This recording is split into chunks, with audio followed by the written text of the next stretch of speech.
কেউ কথা রাখেনি। ৩৩ বছর কাটল, কেউ কথা রাখেনি। ছেলেবেলায় এক দুষ্টুমি তার আগমনী গান হঠাৎ থামিয়ে বলেছিল, শুল্কা দ্বাদশীর দিন অন্তরাটুকু শুনিয়ে যাবে।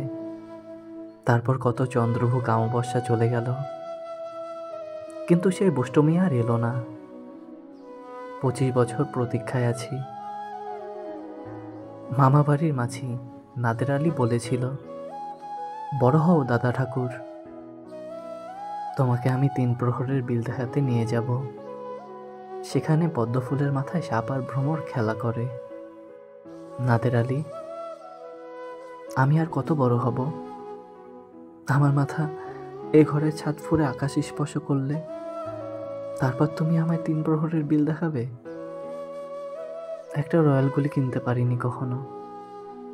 লাঠি লজেন্স দেখিয়ে দেখিয়ে চুষেছে লস্কর বাড়ির ছেলেরা। ভিখারির মতন চৌধুরীদের গেটে দাঁড়িয়ে দেখেছি ভিতরে রাস উৎসব। অবিরল রঙের ধারার মধ্যে সুবর্ণ কর্কন পরা ফর্সা রমণীরা কত রকম আমোদে হেসেছে। আমার দিকে তারা ফিরেও চায়নি।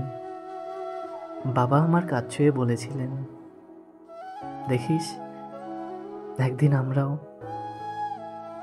বাবা এখন অন্ধ, আমাদের দেখা হয়নি কিছুই। সেই রয়্যালগুলি, সেই লাঠি লজেন্স, সেই রাস উৎসব আমায় কেউ ফিরিয়ে দেবে না।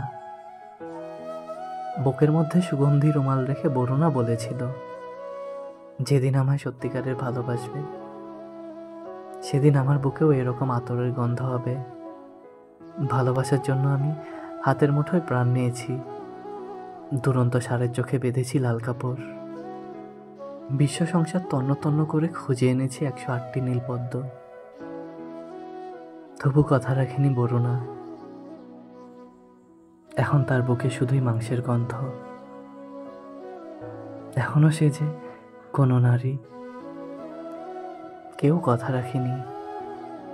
৩৩ বছর কাটল, কেউ কথা রাখে না।